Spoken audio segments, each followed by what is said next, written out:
Discussing the vector control for induction motor and in particular the direct field oriented control. So these are the equations which we have got earlier in the rotor flux oriented reference frame, and with this we have tried to come up with the controller design.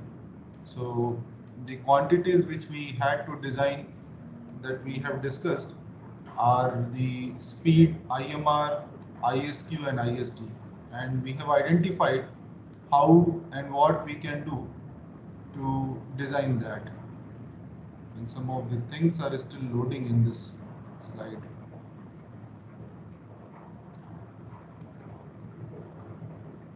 Okay, anyway, so current controller design we have seen, and we have found like by cancelling the slowest pole we can get a better bandwidth, and then the KPKI can be decided based on what value for the bandwidth we want. So I will come to your question, Himanshu, and then we discuss something about what is KA and all. So basically the inverter modeling that we have discussed. Then we went for the IMR control or flux loop control, and what we understood that once we have the current control loop designed, then it can be represented in a much simpler manner. And then we have these three blocks essentially there in the control loop. So the current control loop block and the plant for the flux control loop can be clubbed together. So either we can approximate it simply with the flux plant, or we can have an equivalent transfer function where the pole could be sum of the two, equivalent to the sum of the two time constants. So then we can replace or simplify our block something like this, and again we can follow the similar approach to design our controller, and given what bandwidth we want. Now here, because we have to design our flux control loop slower than the current control loop, so that is why we are taking this bandwidth as 1/10 of the current control bandwidth, and then we are deciding our parameters. So this is all right. Then after this we have gone to the speed control loop design. So here we have seen that the system is not very similar to what we had for current control loop or the flux control loop design because of the double pole sitting at the origin. So we have to do some arrangement to nullify that, or at least to have some better phase margin, because in this case we are having zero phase margin. So that is where we go for the method called symmetric optimum method. And what we try to do, we try to locate our pole and zero, which are there on account of the controller and the filter. So this we try to locate such that while crossing this 0 dB line, the gain is having slope of minus 20 dB per decade. So that will improve our phase margin from 0 to some positive value, and then we can have a better stability for the system. So this is what we have discussed. Now in this, if any questions are there, we can clarify now, and then I will continue with this. Up to this, if you have any question.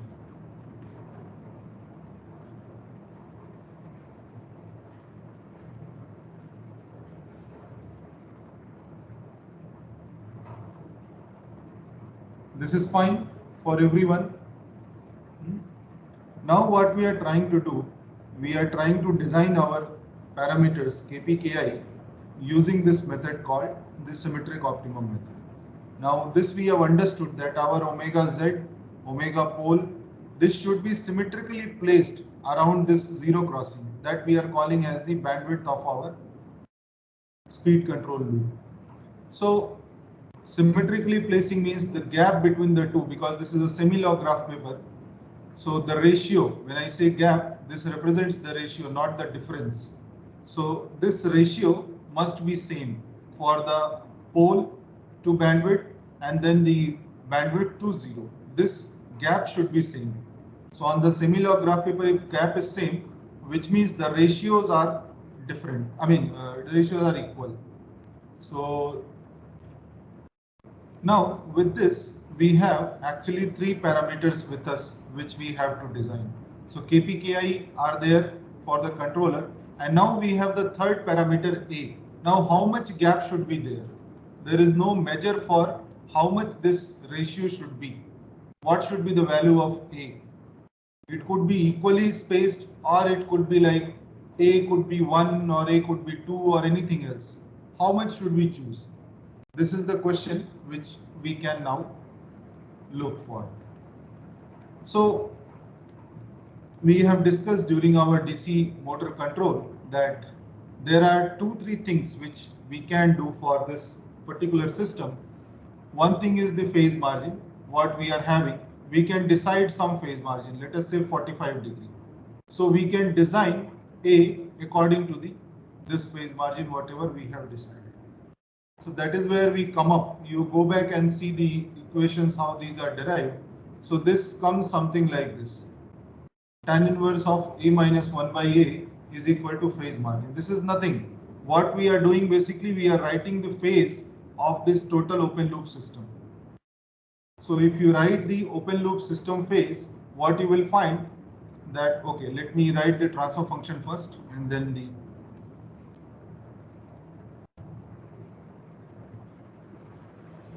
some constant times of S square, some pole over here and some 0 over here. So I can write in other way also, S upon, so that it is easier for you to understand. Sorry, here it is 0 and here it is pole. Yeah. So then when we write the phase for this system, what it would be? Can you suggest?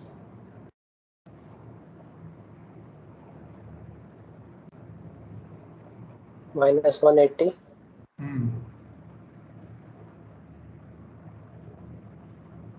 Minus Yes. tan inverse omega by omega p. Yeah, say again. Omega By omega p plus tan inverse omega by omega z. Correct. So basically this is how we write the phase of any zero. Simply tan inverse of omega by omega z. And any phase of the pole can be written like this. That is why I have represented this in this form, so that it is easier for you to correlate how these things are coming there.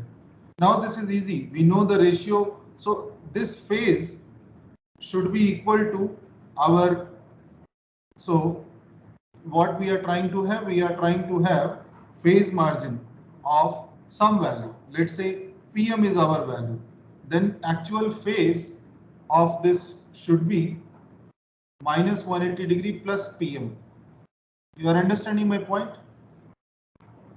If we say that at this point we have phase margin of PM, then our actual phase should be minus 180 plus whatever phase margin we have.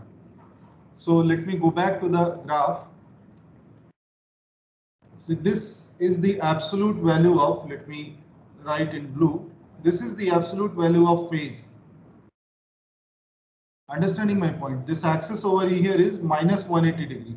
So this phase means it is something which is measured from 0 degree line. This is the phase. Let's say here we have the 0 degree line, then this particular length is our phase. Understanding my point? When we say our phase margin is given, which means we are talking about 180, which is this gap. So because this is negative, plus phase margin. So this is our phase actually, this number. So this number is nothing but minus 180 plus PM. This is what we have to equate to whatever we are getting this expression. So now you equate these two values. This phase of the open loop system should be this. At that particular point, which point? The zero crossing. Let us say we call it the bandwidth. You may call it zero crossing also for time being. If you have difficulty in thinking why it is bandwidth, fine. As of now, you can take that. So at this particular point, this phase should be this. So which means what? We will replace this omega value with this particular value, omega BW omega. That is the meaning of phase at this particular point. Correct? That is the only variable. Other thing, omega P, omega Z is fixed. So now we know. So if I reorganize this, this will become tan inverse of omega by omega Z minus tan inverse of omega by omega P is equal to phase margin. Isn't it? 180, 180 will get cancelled and then we'll be left with only these three terms. Fine. Now this is omega B omega. That is what we are saying, that at this particular point,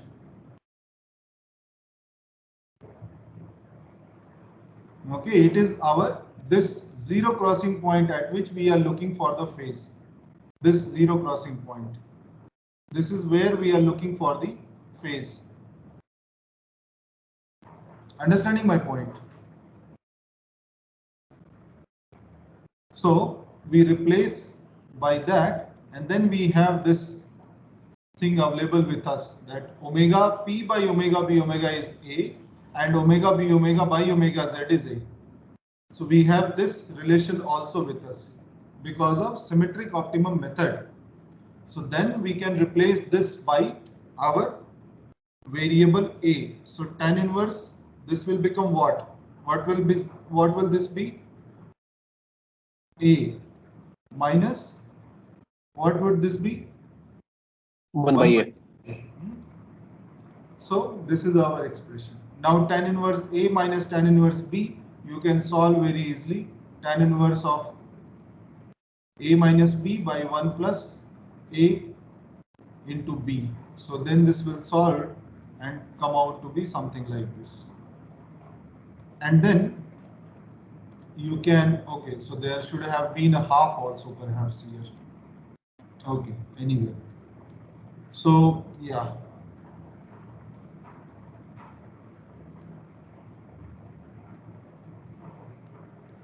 Phase margin and then whatever you want, so that we can have. Let's say this is 45 degree. So then this becomes 2. If you want phase margin of 45 degree. Now phase margin should be some reasonable value. You cannot say that I want 180 degree phase margin. That is impractical. Okay. So we should have something like more than 45 degree and anywhere something like 70 degree to 45 degree. That is a good phase margin. This is a practical design what we can have. Now you can easily solve this quadratic equation, a square minus 2a minus 1 equal to 0. Understanding my point? So then we can get value of a what we have. Now once we know the value of a, we have the location for our 0 and we have the location for our bandwidth. These two locations are immediately known the moment we know a, because we know already what is our pole. Understanding my point? But still we have got one variable and another one relation between Kp and Ki. So you may get Kp by Ki as some number, but still one more equation should be there to solve for the third variable. There were three variables, right? First equation we got here from the phase margin, second equation we are getting from this relation, and third equation should be which will ensure that you have zero crossing at this particular point. So far in any of the equations we have not ensured that this point is zero crossing. So how we will ensure? By equating the gain of this open loop system equal to what value? 1. Yes. 1. Correct. So this is the third equation you will have to write and solve. And because you have already lot of variables and inputs known, so this can be solved easily. Now gain of this open loop system at this point, omega B omega omega. So omega bandwidth of the speed, at this point your gain should be 1. This is the third equation. And so you can solve the three variables what you had.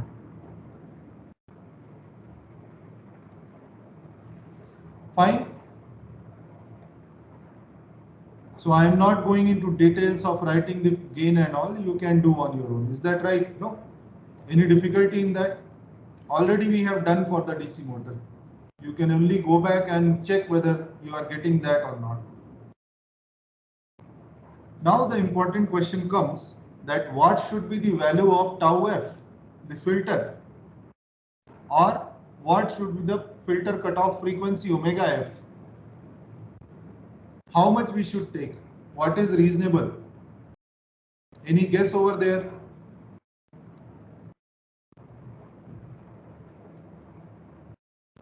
What should be the value of omega f? Sir, it should be minimum. It should be, sir, equal to omega bandwidth of outer loop minimum. Which outer loop? Sir, speed loop. So no, these two are different things, right? You are understanding my point or not? These two are different things. This is our omega p is our omega filter. Yes, sir. This is our omega bandwidth. It cannot be equal.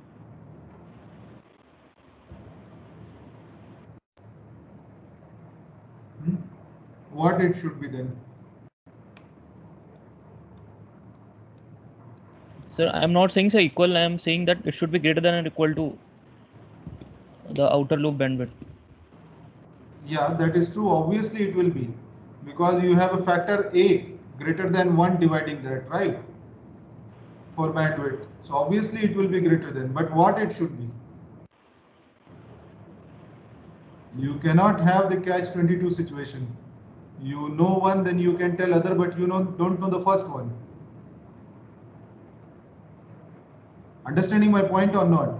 See, bandwidth, you are saying this is what? Some 1 by a times of omega p. Let me write it omega f. So you can say yes, this omega f should be greater than omega bandwidth. But is it not you are doing the same thing here by ensuring division by a? It's already you are doing. So this condition is taken care. What else we should keep in mind? This will automatically hold true because a is greater than 1 always. You have minimum 45-degree phase margin. So that will ensure a greater than 1.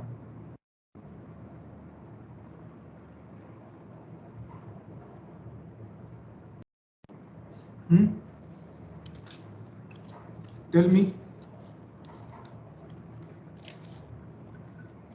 Sir, hello. Yes.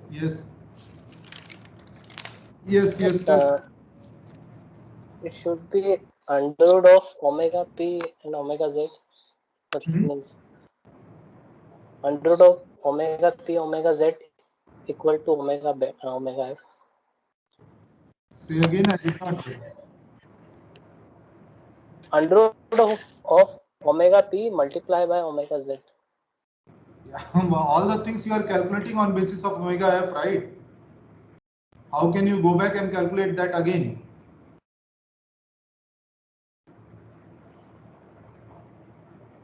Understanding my point? This is the basis of your whole control design, omega f, for the speed loop. Now this itself you don't know what it is. How much it should be. Now again we go back to what we have said earlier. Bandwidth of the different systems. What are the bandwidths? The bandwidth of the current. Then we have bandwidth of the flux. And then we have the bandwidth of the speed. What we have said that they should follow this order. Understanding my point?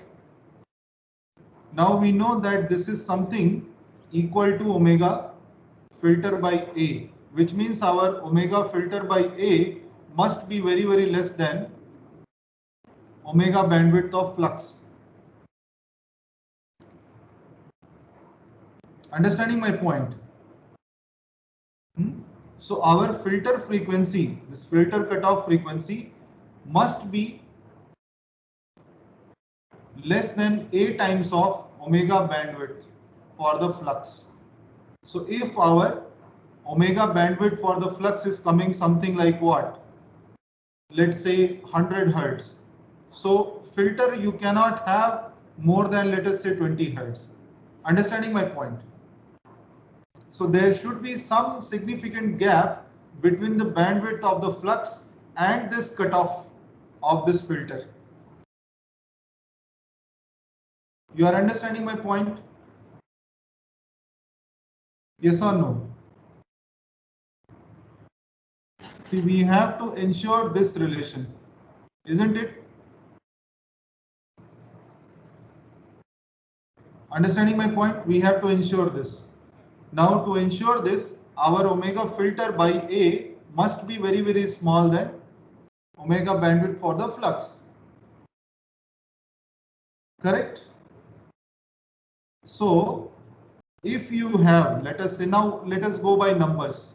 Let's say we have switching frequency of 5 kilohertz.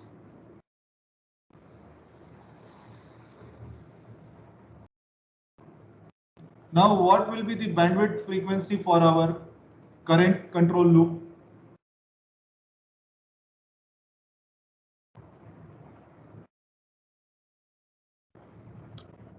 500. 500 hertz. 500 hertz. 500. What will be the bandwidth for our flux?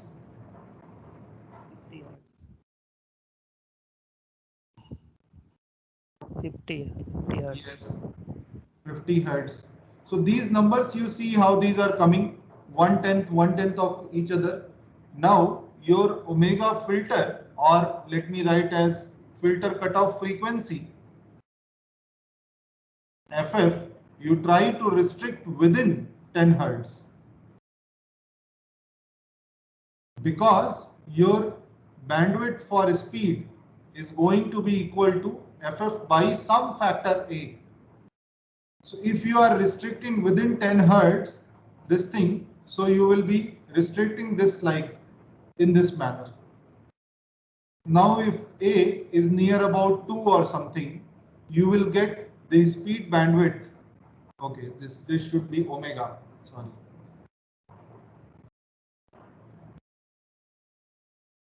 This will turn out to be 5 hertz. So is this not following this sequence? 1/10, 1/10, 1/10. So if you make your filter cutoff frequency 1/5 of your flux control bandwidth, then things will fall in place. But if you take this filter cutoff frequency very close to your bandwidth of the flux, this speed loop may start interfering with your flux, or flux may start interfering with your speed control loop. So this is how we have to keep our limits for the bandwidth separated from each other. Understanding my point? So filter cutoff frequency something like 10 hertz for speed is a very decent number. Understanding my point? For a 5 kilohertz switching frequency. If your switching frequency is coming down, accordingly you have to reduce your filter cutoff frequency also. Understanding my point? Is that clear? Yes, sir. Manchu? These numbers Yes, are sir. clear to you? Suraj? Naveen? Yes, sir. Ashutosh? Yes, Vishal? sir. Means Gopal? Yes, sir. Sameer? Pooja? Vijeta? Yes, sir. Yes, sir. Good. So now we have designed everything, but some fundamental questions are there which we can answer now. So after this, we will go for sensorless vector control in the next session fully, and we will see some advanced things also which are there in vector control or in the motor drives domain. So, and then we can close our teaching part. So let me take a slide.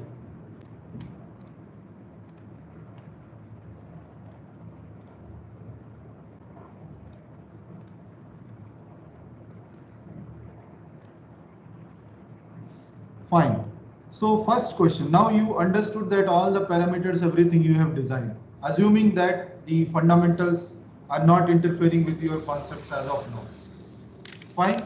Now, first basic question what you have to ask whenever we are putting some PI controller, there is some integrator involved with that.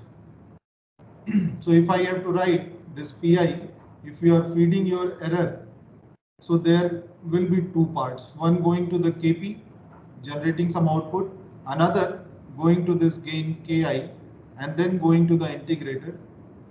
And then these two outputs will be added to generate your reference, you can say. This is clear, right? This is how the structure of PI is.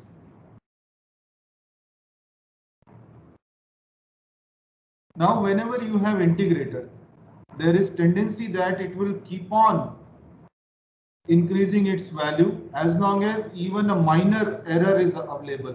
So whatever a small DC error is available at the input, it will keep on increasing its value.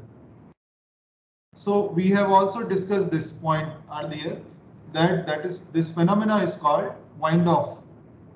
It is going very high than what it should have been. Understanding my point?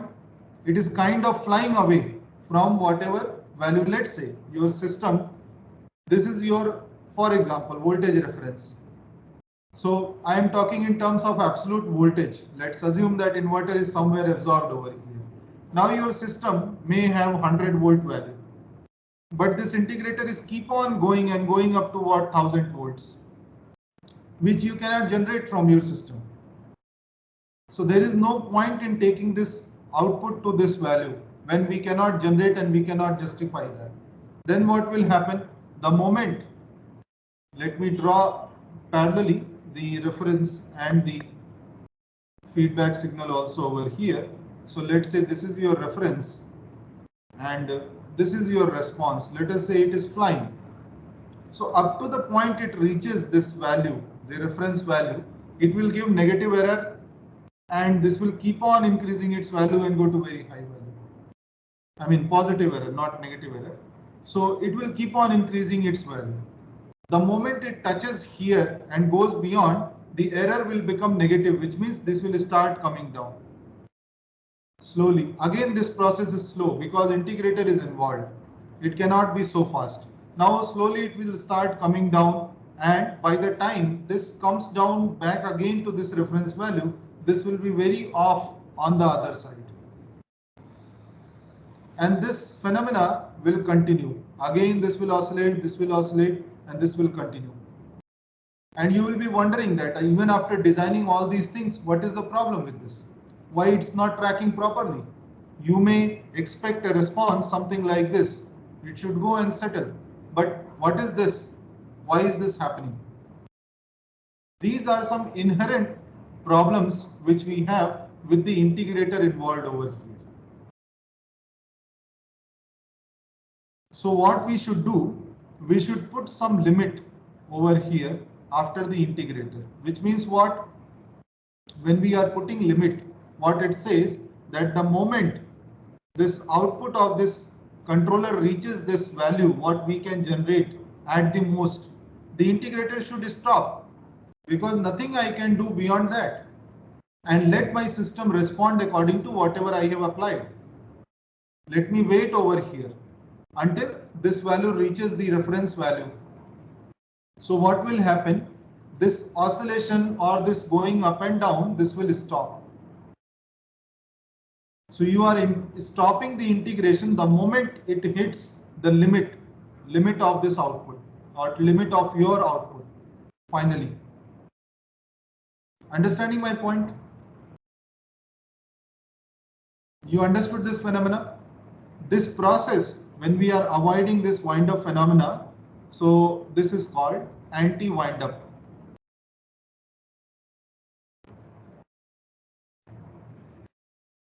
We are putting a cap on how much it should go. So this phenomena now what you are seeing on the blue curve will not be observed when you put a saturator over here.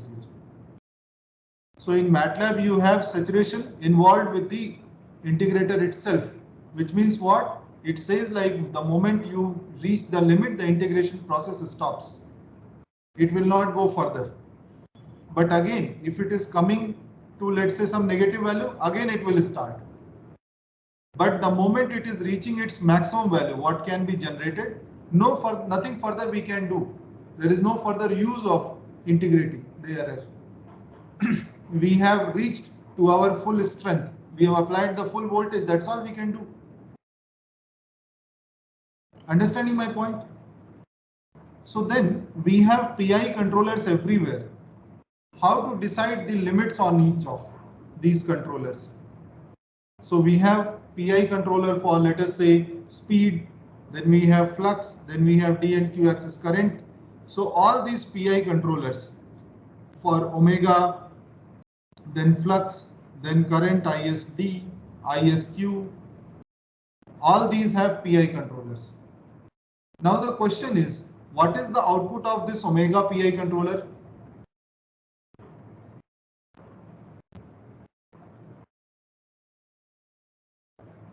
Yeah. What is the ISQ. output of ISQ. ISQ.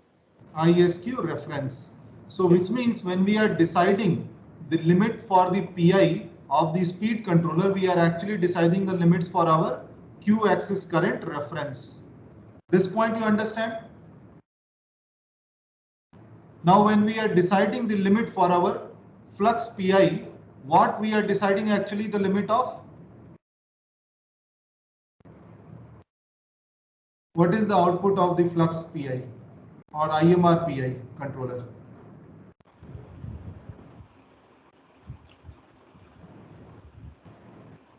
ISD reference. ISD. ISD. ISD reference.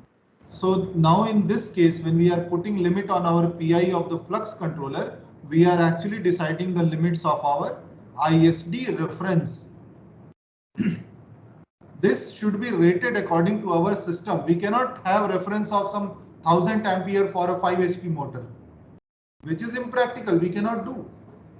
So that is why we should choose these points judiciously. Now similarly, when you have ISQ controller or ISD controller, what limit they are imposing on, or what is the limit they should have, or at least VST. yes. VSQ. So VSD reference and VSQ reference. This is what they are putting cap on. For a 400 volt line to line machine, you cannot expect some VSQ voltage of 5000 volts. This is not possible. If your MATLAB PI is giving you so much voltage, this thing 5000 volts equivalent to that, or modulation index going to 5. So this is all impractical things. You cannot have modulation index more than 1. Beyond 1, everything is useless. Understanding my point?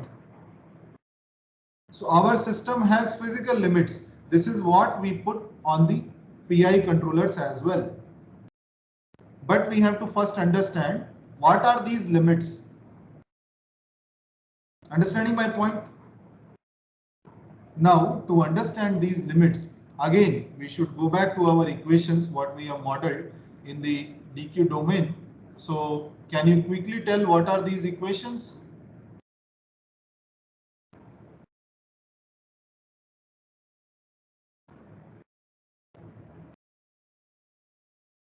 VSD equation, what is that? Divided by ISD minus sigma LS omega S ISQ. ISQ, then? So plus 1 minus sigma LS d by dt IMR. D by dt IMR. Now, what is our VSQ? ISQ RS Hmm. plus sigma LS Hmm. d by dt ISQ Hmm. plus sigma Hmm. LS omega s ISD Hmm. plus Hmm. 1 minus sigma LS omega s IMR. Now, what else? Other equation we have? Or let me write like this. Okay, fine. This is also okay.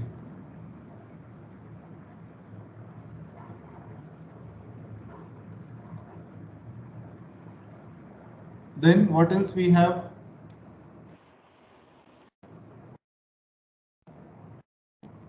Tell. Someone.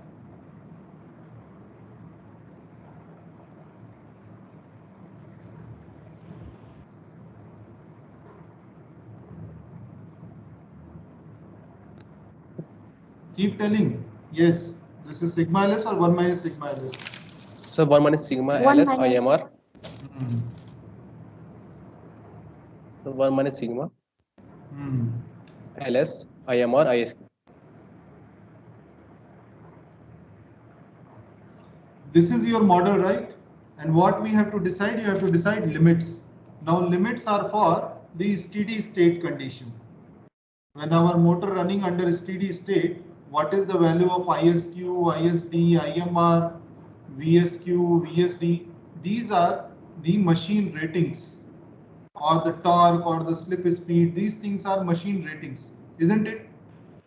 So the moment we say steady state, what happens? Any quantity which is having derivative term, which will be, that will become zero. Because essentially DQ domain, all the quantities are DC. Transient means only some ripple coming over there or some transition coming over there. This is not sinusoidal quantity. So straight away our derivative goes to zero when we say steady state. So we are linking all our ratings with the steady state. Understanding my point? Now what will happen when you say steady state in these equations? Straight away d IMR dt will go to 0, this term will go to 0, this term will go to 0, this will go to 0.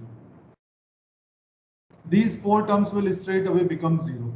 And when this goes to 0, which means what? Our IMR is perfectly equal to ISD. So in this manner, you have also understood what should be the IMR reference, because this is what we are giving. So IMR reference, what we are giving, that is measure for the flux, is actually equal to your rated D-axis current. Understanding my point? Now, the remaining things. Now your VSD is equal to ISD plus RS minus sigma L, LS omega S ISQ. That's all. So VSD is relatively a smaller number. If you compute the actual from the actual machine rating, the VSD will come out to be a relatively smaller number compared to VSQ. Now VSQ will have ISQ RS, sigma LS, omega S ISD in addition, and then 1 minus S, sigma LS, omega S ISD, because IMR will be equal to ISD. So which means if you know your ISD, ISQ, lot of things can be solved. Your IMR, VSD, VSQ can be known. So only thing to figure out is ISD and ISQ. Fine. Now ISD, ISQ we will figure out from these two equations. We know our rated machine torque, that is given by the nameplate rating, and we know our slip speed, rated slip speed, isn't it? So if you plug in these values, let's say torque in the omega SL equation, instead of IMR, if you keep, so this will become ISQ by TR. Let me call this some constant KMD, what we have decided earlier. So this will become tau E divided by KM, okay, including LS, KMD and then ISQ. So effectively this will become ISQ square into KMD divided by TR and tau E. Now equation has only one unknown, ISQ. You know your machine parameters, LS, 1 minus sigma, number of poles, all these things are known. KMD is known, TR time constant is known, tau rated electromagnetic torque is known. So your ISQ rated value can be simply given as omega SL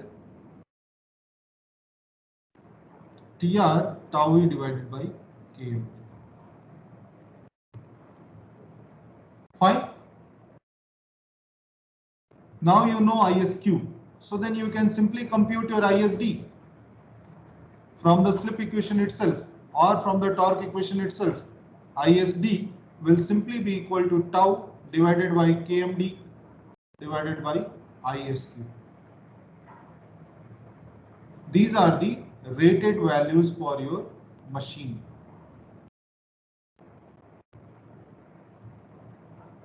And ISD is known, so your IMR is also equal to ISD. So this is what we will give as a reference for the rated flux. Once you go for field weakening, your IMR value will reduce. So this will continue for this constant flux up to the rated speed, omega rated, and then it will fall whatever way, either linearly or in the inverse fashion, whatever way you want. That is the control method. So this is your up to rated speed, constant flux, and then we have field weakening. Understanding my point? Is this clear to everyone? Yes, sir. Any Yes, sir. confusion here? How you are deciding the limits for the different PI controllers and the value for the IMR reference? Any problem in that? No, sir. Good. Now let me ask you one question. We know our famous V by F control. So a common question could be, do we maintain V by F in vector control?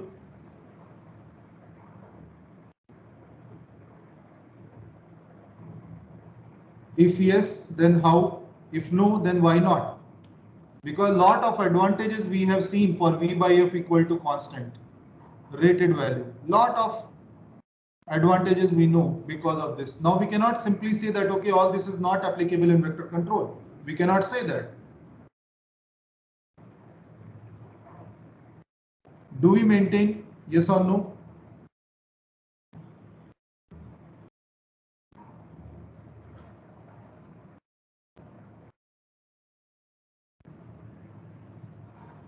If we maintain, how? If not, why not?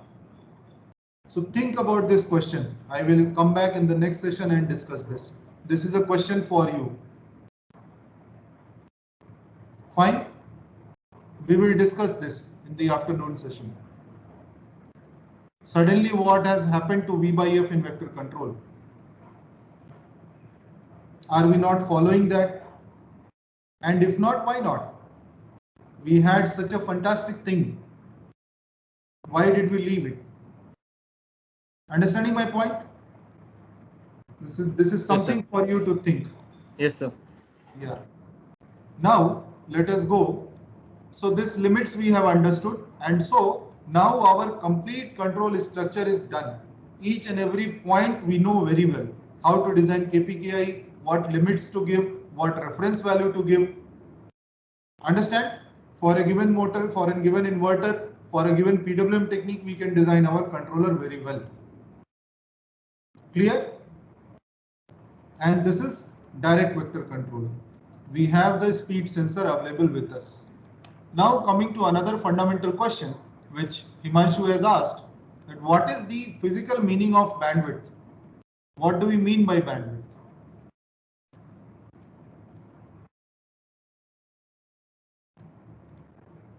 Can someone tell the definition?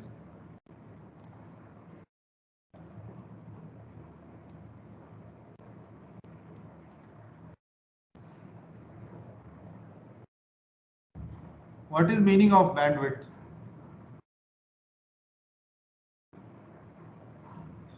Or its physical significance?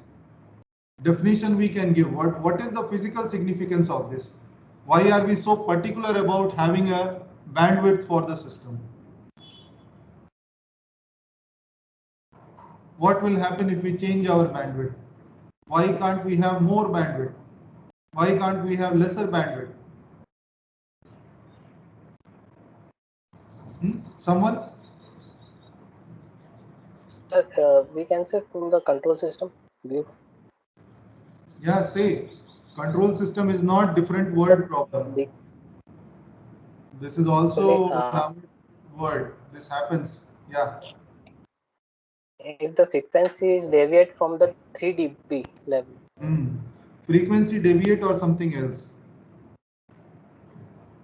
Means if is it frequency the or something else?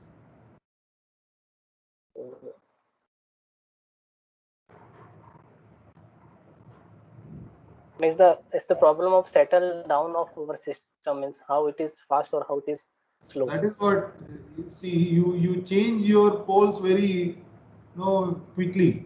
One side you are giving one definition and suddenly you jump to another thing. So do not shift your these things, whatever the way you are trying to give the definition. Both are correct, but you cannot mix. Yeah, Ashutosh?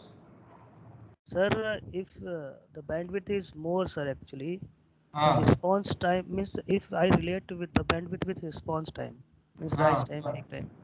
Okay. Then if bandwidth will be more, response time means response of the system is very good, sir. Means good or fast? Fast, Very means less. the term. We have to be very specific whether it is good or it is fast. Means it's not always necessary that what is fast, that is good. Means, sir, actually I relate with rise time and bandwidth. Yes. So all the definitions are correct. Tell at least one or two definitions. And according to sir, in network, if the bandwidth will be more, then the making of filter actually is very difficult task. Means it should be not precise actually. So if bandwidth will be less, then the making of filter is very easy to that is all relative things. Physical significance. But in general, what is step response? I mean, what is this bandwidth, not step response? That is what we are interested in knowing. It's the difference of two frequencies actually. Higher minus. Which two frequencies? Every time you give new definition, right? So let me explain you from a simple first order system. So definitions are universal, it's not changing. But how you perceive it, how you look at it, that makes the difference. Okay, this definition is correct, that minus 3 dB reduction, but not in frequency, in gain. This is what is the definition of bandwidth. Now, when you draw the asymptotic Bode plot, what we do at the corner frequency, we just start reducing it by minus 20 dB per decade. But when we have actual Bode plot being drawn, we will have 3 dB difference from the asymptotic. Between the actual and the asymptotic, there will be 3 dB of difference at the corner frequency. Understanding my point? Which means what? If this is your first order system having a pole at omega p, let us say, so the point where this asymptotic Bode plot turns, that is called as your bandwidth. Why? Because your gain has reduced by 3 dB. Why we are particular about 3 dB, that also we will discuss. Yes, that is an also important point. Now, why 3 dB? Why not 5? Why not 2? So, as of now, you take this 3 dB point. So the deviation from your actual or maximum gain value by 3 dB gives your bandwidth. So the frequency at which this happens, that is called as bandwidth. Definition I am telling. Physical meaning is what is the frequency span, what it is covering. So when it has bigger frequency span, let us say some system having bandwidth of this order, which means it is covering a bigger frequency span. Or in other words, if I say the time constant is nothing but inverse of the bandwidth. So if bandwidth is higher, the time constant is lesser, which means the system will respond much faster. Physically, if you want to understand, want to correlate. So if you take the step response, 3 plots are drawn over here, this yellow, blue and green line. So green line having the slowest time response or having the slowest time constant, which means the frequency will be, sorry, this time constant is more. So we can say, let's say tau 1, tau 2, tau 3. So tau 1 is greater than tau 2 is greater than tau 3. So the response is slower means our tau 1 value is very high. So obviously inverse, which means the bandwidth will be smaller compared to the other two systems. Are you understanding that point?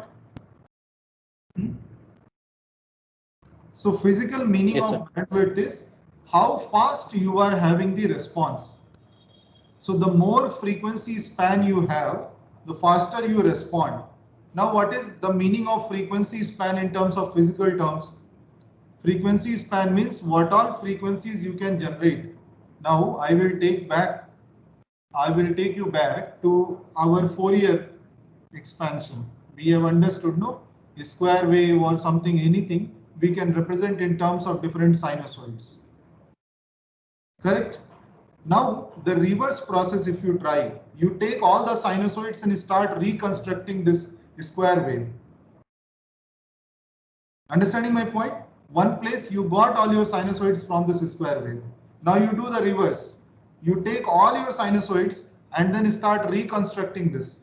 What you will find that, let us say when you take first, third, fifth, seventh, up to maybe only some 20th or 21st harmonic, when you sum up and reconstruct, this will look something like this.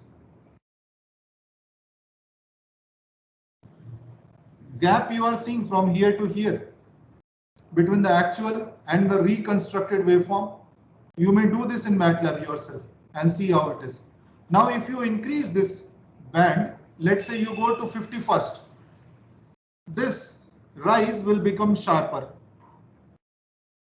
And here also it will rise sharper. Understanding my point? Now you go to much higher value, let's say some 251 or maybe some 5000. You will be able to almost reconstruct this square wave as it is.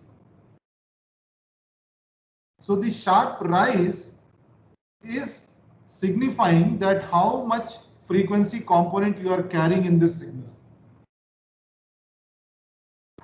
Understanding my point? How many frequency components you are incorporating in your reconstruction. This is what this sharp rise is signifying. You have only sinusoidal first fundamental, so it will be very slow compared to the square wave. Understanding my point? Anything you add, this slope will start becoming steeper. And if you go very high frequency component and add all those, then this will become almost the square wave. You can try this reconstruction sometime on your own, and you will see more the frequency components you are adding, more closer it is going. And this is what we are doing here as well. When we are spanning this bigger frequency component, we are going sharper. And this is where we say we have more bandwidth, which means we are responding very fast corresponding to what our system is asking. Understanding my point? Still, we have not defined it fully, why 3dB and all. So let's continue from here in the next class. You may have another class after 12, right? So let's continue at 2 p.m. And then this, even for the second order system, and then why this 3dB and what is the V by F thing in vector control and the sensorless vector control, these things we will complete, and then we will close our teaching part. So please inform those who can join the next class must join. So Himanshu, can you please remind to all? Yes, sir. Okay. So let's stop over here.